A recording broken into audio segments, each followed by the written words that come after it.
Hello, History 17B Fall Quarter 23. Thank you for joining your incredibly irritated, not because of you, instructor who is recording this lecture for the second time. All right.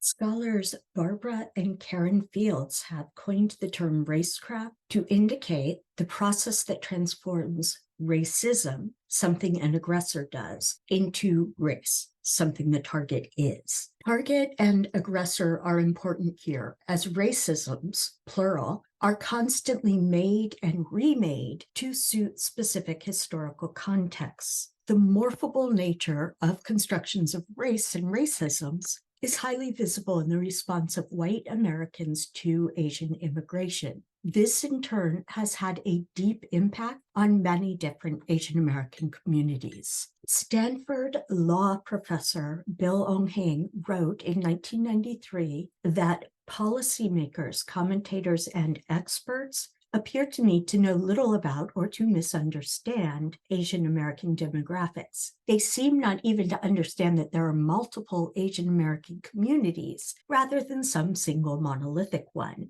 They were, these talking about the people that he's worked with, both unaware of and seemingly uninterested in how demographics affect the experiences of Asian Americans. Most experts just do not have a full sense of the history of Asian Americans.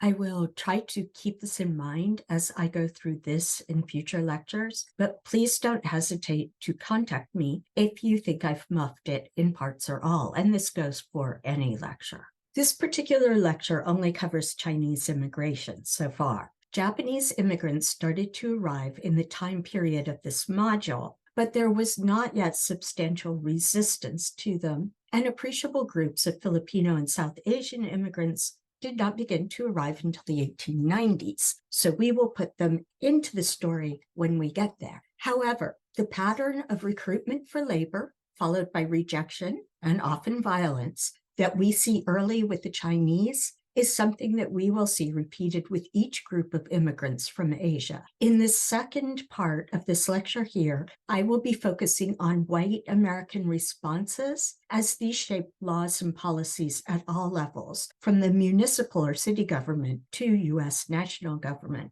And finally, I will discuss the ways that different communities responded on the ground to institutionalized racism from white Americans. In part one here, we will look at the beginnings of a pattern of alternating periods of encouragement and denial of immigration that would characterize immigration from Asia from the mid-1800s to at least the 1920s. This pattern began with people arriving from China. When we get to other groups, then, we will have the basic pattern and can focus on what made things different. I've put a timeline here for events in Asian immigration in Module B. I've also put a nod to what was happening earlier on the far left in this kind of brick color box, and to what will come in later modules in the box on the far right. Japanese immigration to Hawaii began here in 1884, but otherwise most events in our current timeline period related to Chinese immigration. The first group of Asian immigrants who came to North America in appreciable numbers came from China, beginning in the 1840s. These were pushed from China, and you can see push factors on the upper left of the slide here, by famine, war, and Britain's imperial ambitions. And they were pulled to North America, you can see the pull factors here, by the lure of gold and food. Initially, these Chinese immigrants were officially welcomed, receiving accolades for their work ethic and abilities. You are looking at a group of miners working side by side, 4 from China on the right, and 3 from either Europe or the US, I can't tell which, on the left. And they are panning for gold, they're mining gold. The first laws that negatively affected Chinese immigrants were actually aimed at Latinos initially. To reduce competition for gold, Irish, German, and white American miners called for the expulsion of Latino gold miners. California responded with state and local laws that demanded exorbitant taxes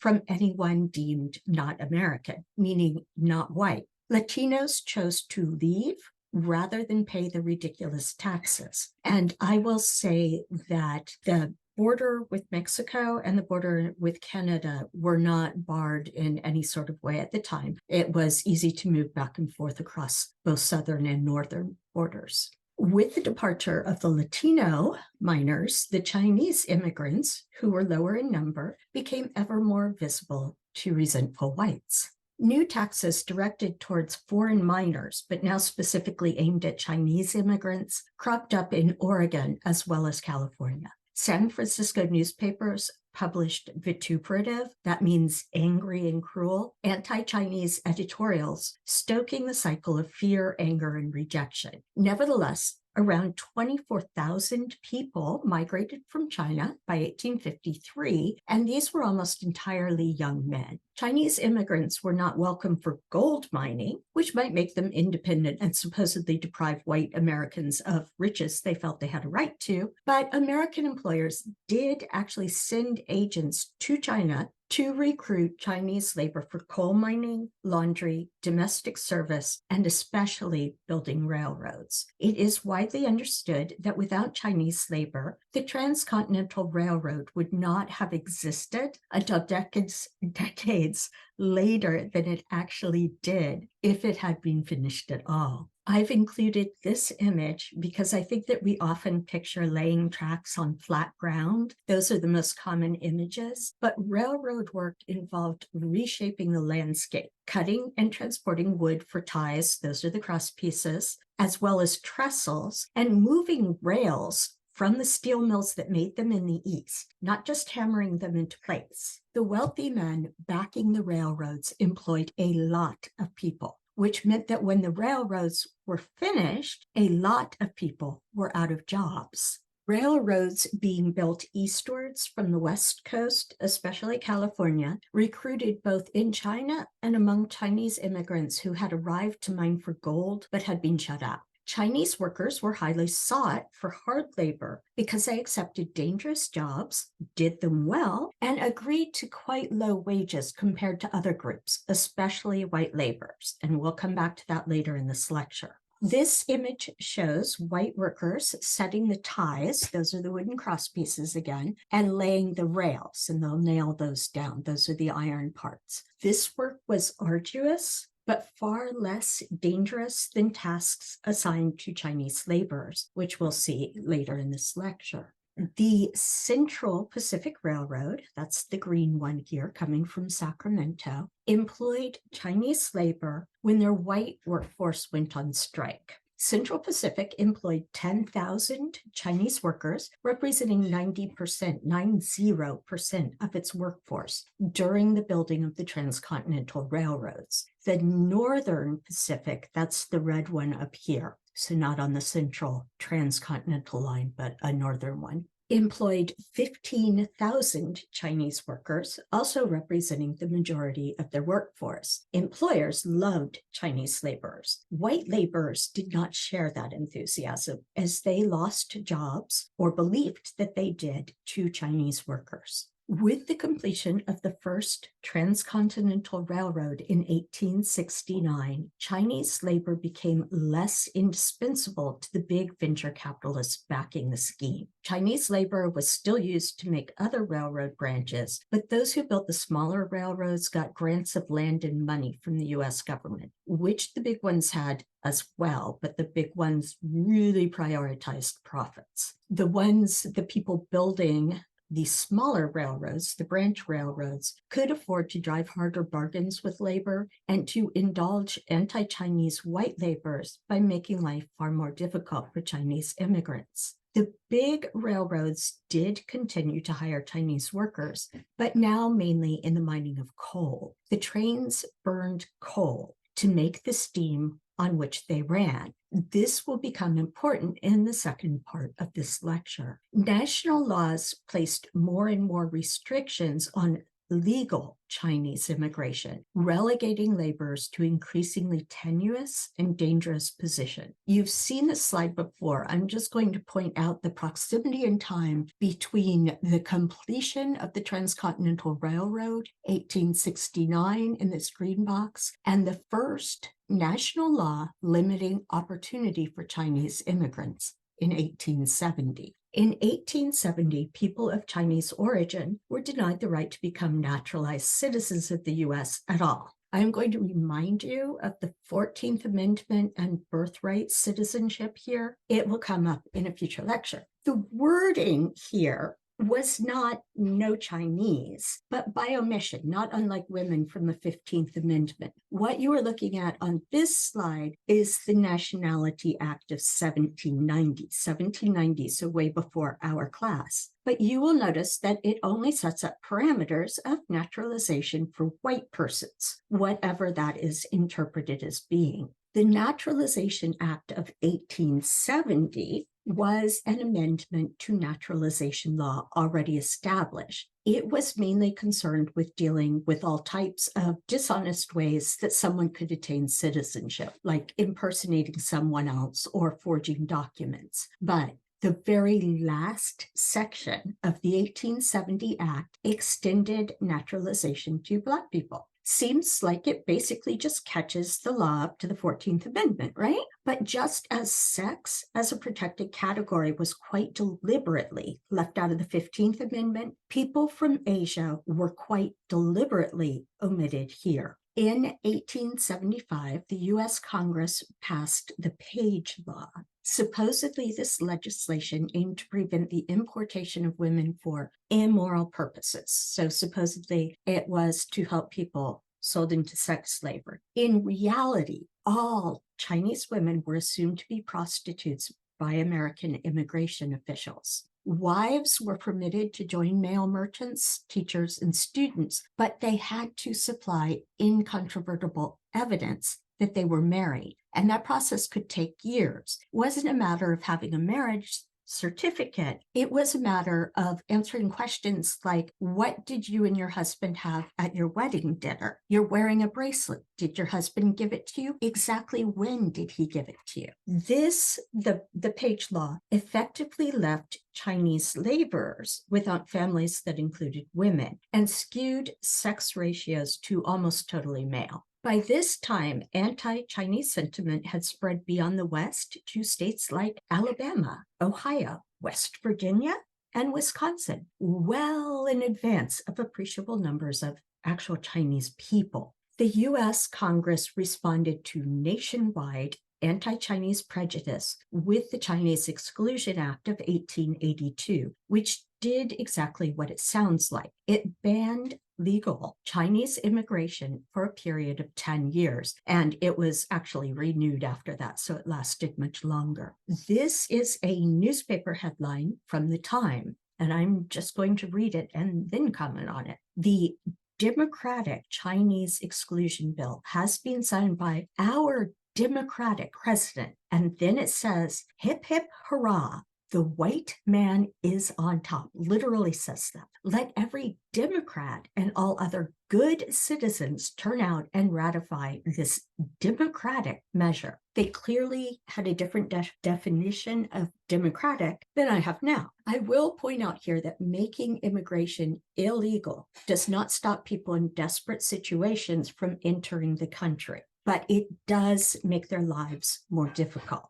I will also point out that companies with coal mines continued to recruit and hire Chinese workmen after the Chinese Exclusion Act. We've seen that national, state, and local leaders supported recruitment of Asian immigrants as labor for fields, mines, railroads, and domestic help. The point was sometimes to undercut white workers. We saw that with the Central Pacific Railroad, but often it was to fill positions left vacant by white Americans who moved on to safer or better paying jobs. Either way, white working class Americans resented hiring practices and labor conditions overall across the nation. And we saw that developing in Lecture 5 with industry and organized labor. White workers could not touch bosses, and on a national level had already developed the practice of creating racisms with Native Americans and African Americans. Predictably, working class whites in the West directed their anger at Asian immigrants, and the middle and upper classes had no problem benefiting from that prejudice.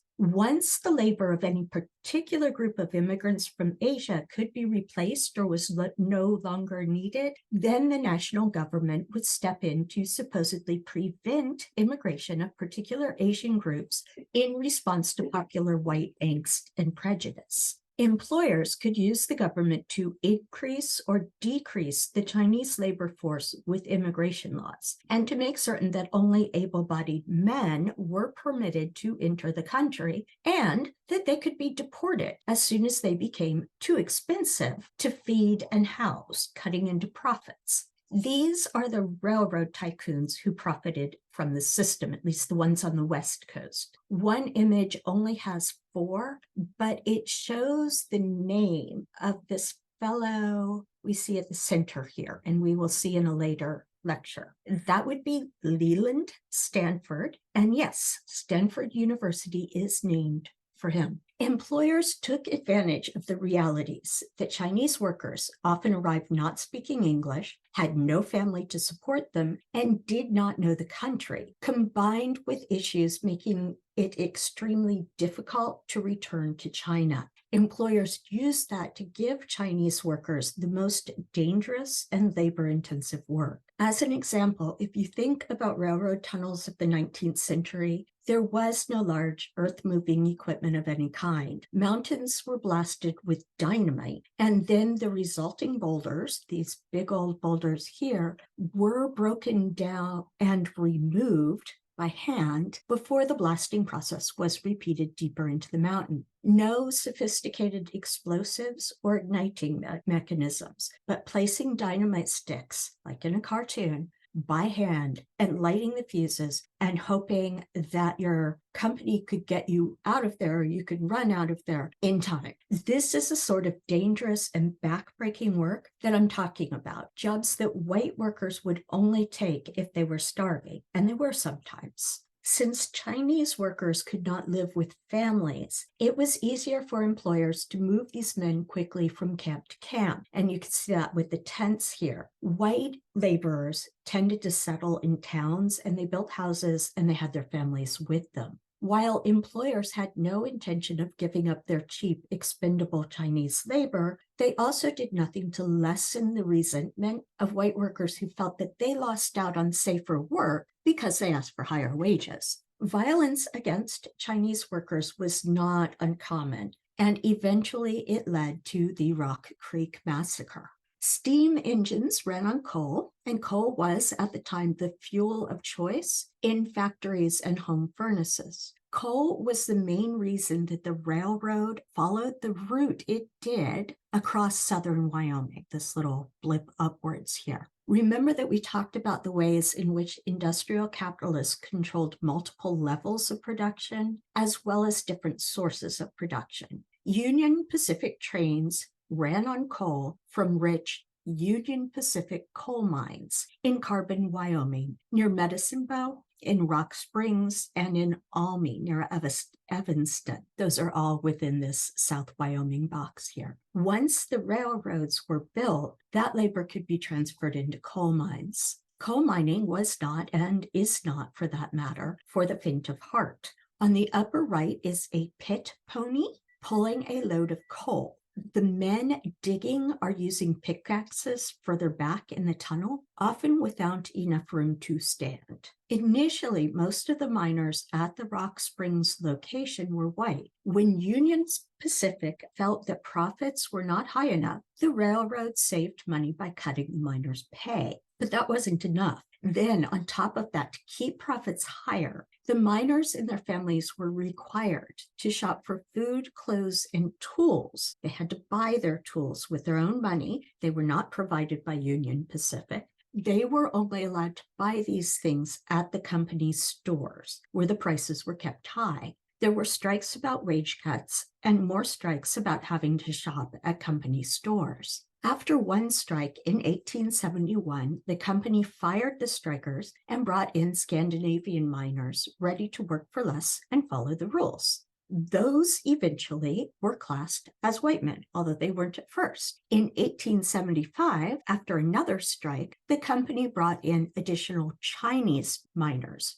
ready to do the same. And it worked. Both times, federal troops came in and the strikers lost the struggle. Notice that federal troops came in to protect the owners and not the strikers. These strikes were some of the labor action going on before the Great Railroad Strike of 1877 to the east that we talked about in an earlier lecture. After the 1875 strike, the Rock Springs mines started up again with about 150 Chinese miners and only 50 white miners. By 1885, there were nearly 600 Chinese and 300 white miners working in the Rock Springs mines, plural. So you can see this is the number 2 mine pictured here. White workers, mostly Irish, Scandinavian, English, and Welsh immigrants, lived in downtown Rock Springs, and these white workers could have their family with them. The Chinese men lived in what the whites called Chinatown, to the northeast of Rock Springs on the other side of the bend in the railroad track. There, Chinese miners lived absolutely packed into small wooden houses that the company had built. Some Chinese men built shacks and sold goods and services to the Chinese miners, but these were not incredibly profitable ventures. Although they worked side by side every day, and you could see that in this picture, white and Chinese miners spoke separate languages and lived separate lives. Because the Chinese miners were willing to work for lower wages, everyone's wages stayed low. Now, this was not really on the radar of the Chinese workers who were just trying to get by. Minimal pay was fine with the company, of course, but white miners resented it. They joined the Knights of Labor that we talked about in Lecture 5, the Union. After yet another strike in 1884, mine managers in Rock Springs were told only hire Chinese workers. Note that this was 2 years after the Chinese Exclusion Act went into effect. White laborers could not even come close to company owners, the ones that actually called the shots, but they could get close to the Chinese miners. In the summer of 1885, there were scattered threats against and actual beatings of Chinese men across Wyoming, in Cheyenne, Laramie, and Rawlins. And I'll say this wasn't unique to Wyoming. I'm just talking about Wyoming here.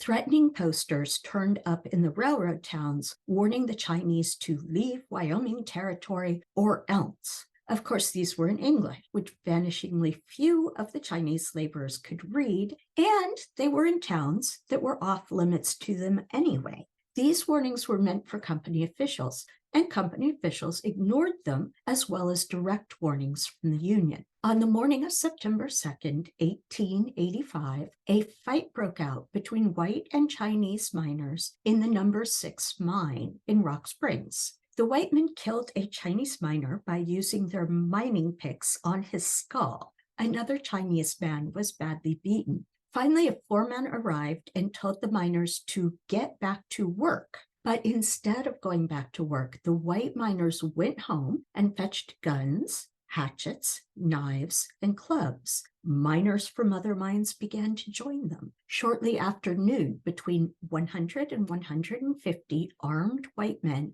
convened at the railroad tracks near the number 6 mine. They were joined by white women and children from Rock Springs. These people surrounded Chinatown as well as the number 3 mine. Then they did what they had gathered to do, murdering any Chinese person they could get their hands on, looting the buildings of Chinatown, and then setting them on fire. The newspaper on the slide is the Indiana Sentinel of 8 September 1885. You can see that they cast what was clearly a massacre as a conflict, as if both sides were fighting out in the same way. And the article fails to point out that all of the dead they mention were Chinese. The story to this point is bad enough, but it actually becomes worse and worse. With Chinatown burning, the white mob confronted the company bosses who hired the Chinese. Now, unlike the Chinese miners who were forced to flee on foot or killed, the white bosses were given a chance to leave town on the next train. This they did.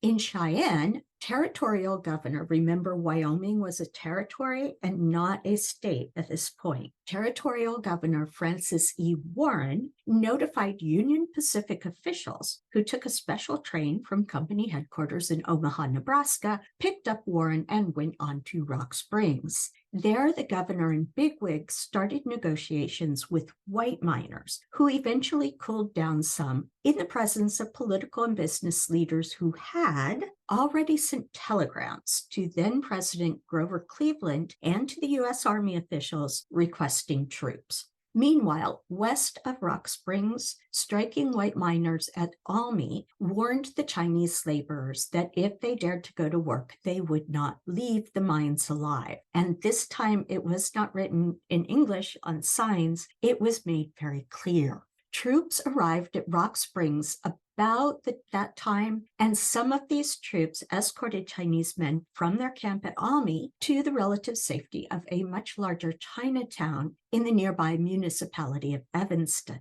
The company assured the Chinese men they evacuated that their property at Almy would be safe. You will be unsurprised, I think, to learn that as soon as the Chinese laborers and the people in the army were gone, white miners looted and destroyed the vacant homes. By now, like most rational people, the Chinese wanted to get out of Wyoming and as soon as possible. Workers requested 2 months of back pay, meaning pay for work that they had already done, from railroad officials so that they could escape. The railroad officials refused. 250 white citizens of Evanston handed Territorial Governor Warren a petition asking that the Chinese be paid off so that they would have the money to leave.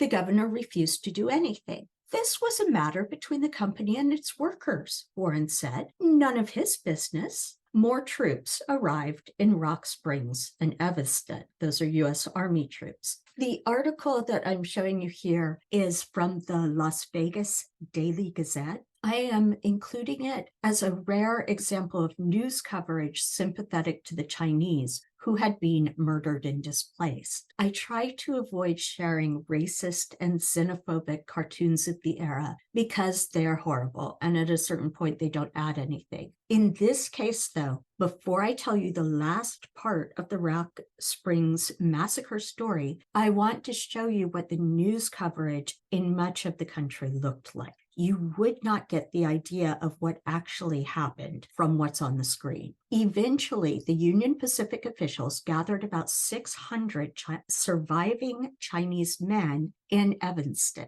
Under the protection of armed guards, they were taken to the train depot, loaded on boxcars, and told they were headed at last to San Francisco and safety. Without the knowledge of the escaping Chinese workers, however, a special car carrying Territorial Governor Warren, who apparently did think it was his business after all, and top Union Pacific officials, was attached to the back of the train, and about 250 soldiers were on board as well. The train left Evanston here at the corner, but it didn't travel west to San Francisco. It traveled east. It arrived in Rock Springs that evening. At the depot, an angry crowd of white miners had gathered, so the train continued a little further, stopping just west of where Chinatown had been before it was destroyed. The boxcar doors opened, and the Chinese men realized that they had been tricked and brought right back to the Rock Springs mines.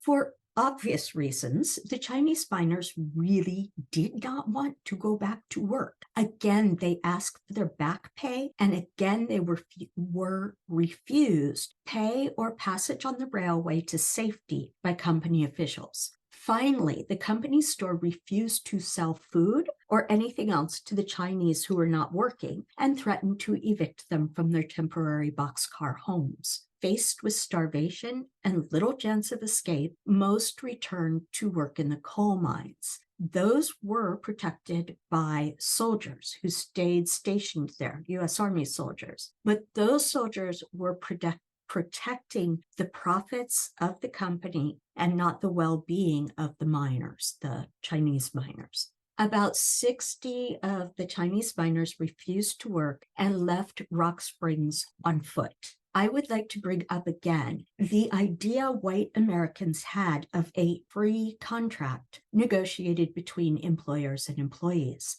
For most of the country, the news that they got was incomplete, if I am generous. White Americans not in close proximity could shrug their shoulders and say, well, the Chinese broke their contract. As a reminder, before we look at how Chinese immigrants coped with all of this in daily life, and this won't be a microscopic view, but an overall view, control over Asian American lives took shape through discriminatory rules on land ownership, business operations, education, civil rights, and taxes, much as we've seen local and state laws used in the Jim Crow South to restrict life for Black people. At the national level, as we've seen in this lecture, in 1870, the U.S. government passed legislation making it impossible for Chinese immigrants to become naturalized citizens, and the 1875 Page Law ensured that women and families would be kept out.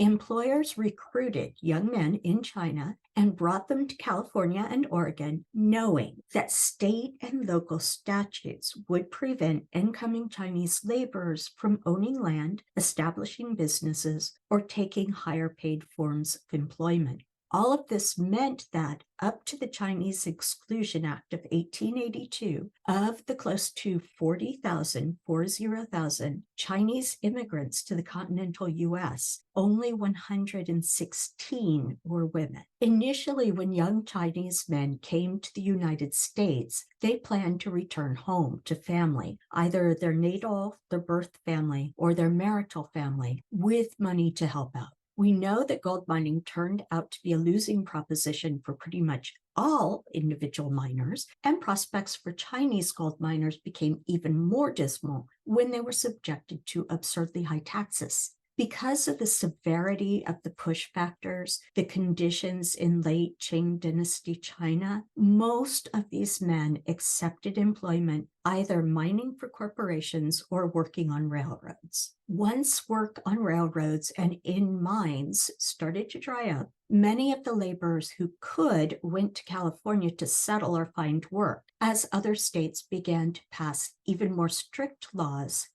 excluding Chinese Americans. So Oregon is a really good example. It expelled all of its Chinese American residents. California was more piecemeal with local laws, and it was possible in some cases for Chinese people to buy land and to farm. The exception to the strict laws controlling Chinese Americans was the northeastern U.S., New York in particular, that tended to attract students, diplomats, and merchants from China, but not manual laborers. In California, men who came from rural areas in China settled in rural areas in California if they could. Over the decades, they formed families, and I'll talk about how that worked in a moment. Children from the farms that these first-generation immigrants created often left for college and did not return to farming, choosing instead to settle in metropolitan regions, leaving older people on their own. Men who either did not want or were not able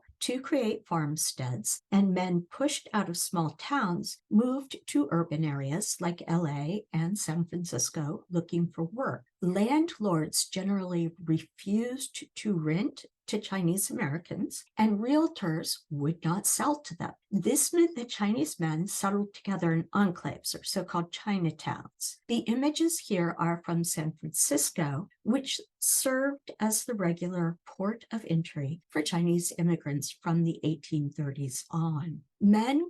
Chinese men created formal associations, often based on region of origin in China or family relationships. These supplied economic help to one another, as well as meeting social, political, and educational needs. These Chinatowns became self-sufficient, as people who were refused employment in white businesses formed their own small family-run businesses in the Chinatown. While the skewed sex ratio would not really even out until World War II, prior to 1924s, and we'll talk about this later, but hard closure of all US borders to everyone, some Chinese families joined the men by living 5 years in Canada or Mexico and entering the US as a citizen of one of those countries. Chinatowns formed in LA and other cities, but I'm using pictures from San Francisco here in the lecture. There are pictures and some explanation of the original Los Angeles Chinatown in the coda. This is another image of San Francisco's Chinatown taken in 1851.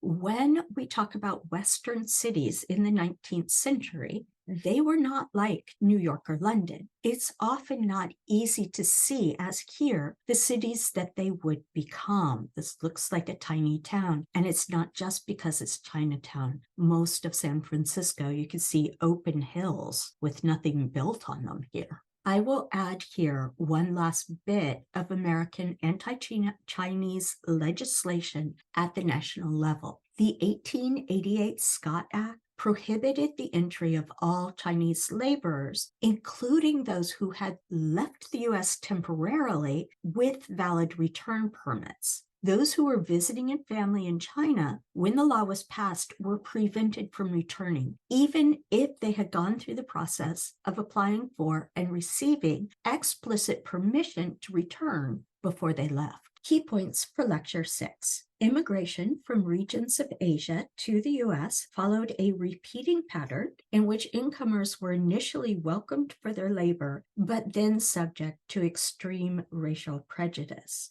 From cities to the national government, policies and laws penalized and regulated immigration from Asia, even while the labor of these immigrants remained essential to businesses like agriculture, railroads, and mines. Chinese immigrants began to arrive in the United States in appreciable numbers in the 1840s, pushed by famine and pulled by the discovery of gold. Discriminatory taxes made gold mining impossible, so workers took jobs in mines and on the Transcontinental Railroad. Chinese laborers were essential to the successful construction of the first transcontinental railroad in the U.S. Once the railroad was complete, the U.S. government enacted an increasingly restrictive series of laws to limit Chinese immigration. Chinese communities ended up being heavily skewed male because laborers could not bring wives or families. The Page Law of 1875 made the uneven sex ratio in Chinese American communities greater by labeling all Chinese women seeking to immigrate as sex workers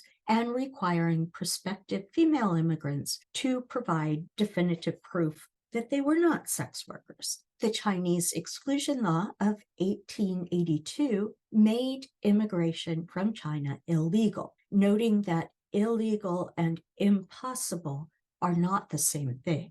American railroad and coal mining companies, often owned by the same men, continued to recruit Chinese laborers after the Chinese Exclusion Act of 1882. Chinese laborers were generally given extremely dangerous jobs that white workers did not want. Nevertheless, white workers resented Chinese workers who accepted lower wages and who were brought in to replace striking white workers. Company owners were aware of white working class resentment, but they did nothing to assuage it or prevent violence against Chinese people as long as it was not enough to interfere with business operations. In 1885, white coal miners in Rock Springs, Wyoming, massacred Chinese miners and destroyed their homes. The territorial governor of Wyoming and the mine officials conspired to keep surviving Chinese laborers from leaving the mines in Wyoming. The federal government did leave enough troops in the region to keep a large massacre from occurring again, but that was to protect profits for the company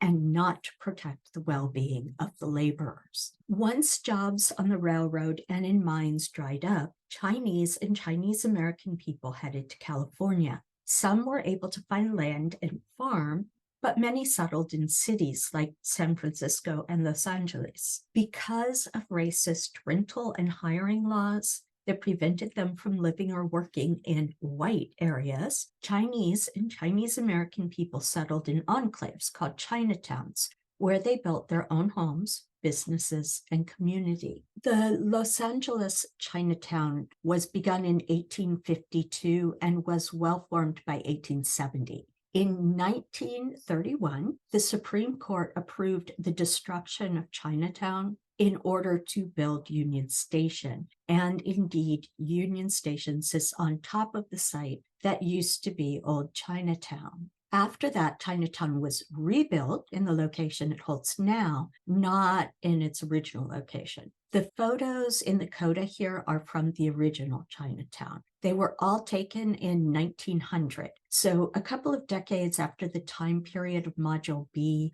I couldn't find earlier images easily, especially ones that I felt okay ripping and putting in the lecture. And these are probably pretty representative anyway. This photo says that it was taken near the intersection of Alameda Street and Marcheshow Street. And I'm sure I'm mispronouncing the second one. Someone from San Francisco will tell me how it should actually be said. These portraits were taken in studios in Old Chinatown, LA, but neither the subjects nor the photographers are named on them. The image on the left appears to have been taken outdoors, but neither the men in the photo nor the photographer's names have survived. The subject and photographer of the picture on the right are unknown, but we can see the name of the studio printed on the lower frame. And finally, this photo was taken at an unnamed restaurant in Old Chinatown, LA.